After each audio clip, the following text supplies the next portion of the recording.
Okay, I was really tempted not to do this video tonight, and the reason for that is The Powerful Enemy is episode 1 of The Rescue, and that's a two-part story, and it's only the second two-part story we've had.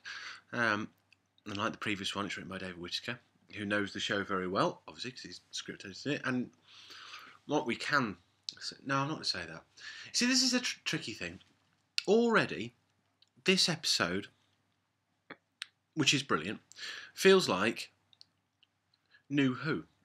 In so much as I know there's only one more episode to go, and the way it's paced and the way it's structured just feels a lot more modern than anything, really. I mean, Dalek Invasion of Earth had the whole not quite contemporary London thing going on, and that felt quite modern. And this is modern in a different way. The whole way the story's structured just feels as if it's moving on a pace, and we've got a definite end in mind, which of course I know, and therefore, but okay, so there's obviously going to be a lot to say in episode 2. I think that's fair to say, because this feels more than perhaps any other story, even more than Edge of Destruction, like a composite piece of work. It's going to sit alongside its other episode really, really comfortably. One of the reasons for that is we don't get much of a recap from the last episode, at least not in the traditional way.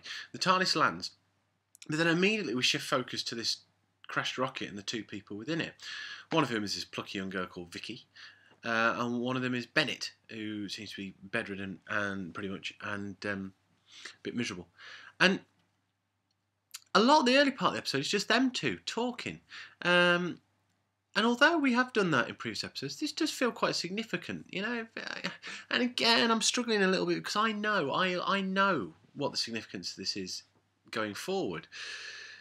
But Vicky's clearly a capable character, and already we've got to like her. She's quite plucky, showing, you know, a number of different levels. And Bennett is a bit of an enigma. And then after all that, after we've established this relationship, we go over to the Doctor and Ian and Barbara in the TARDIS. Now, the dialogue in this episode is bang on. Perhaps the best that we've had so far. It's full of wit and humour, never at the expense of the plot or character development, or if not development, then at least things that seem to ring true with the people that we've come to know. The whole stuff about the Doctor asking Susan to open the door, and of course Susan's gone, and then Barbara steps in and says, "Why don't you teach me to open the door?" There's some funny gags. The one where Barbara goes, referring to the TARDIS, the trembling stopped, and Hartnell goes up and goes, "Oh, I'm so delighted you're feeling better." Oh, she's just on fire. Hartnell's amazing. Hartnell's amazing, honestly.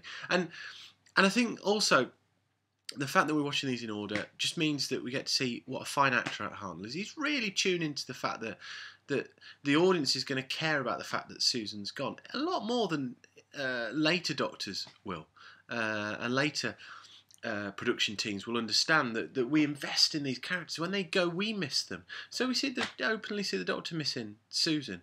The Doctor then spends the second half of the episode hanging out with Ian, and the camaraderie and the sort of affection between the two is really contagious now, and is absolutely smashing. It's a little gem, this, and I best stop because I think that's best expressed after we've completed it. All I can say is, if this had come on January 1965, second, I think, after, so we've just got through New Year's Day, all the Christmas decorations being put away, and then this comes on, you'd feel this is a proper treat. You'd really feel delighted to have had this as a part of your festive season.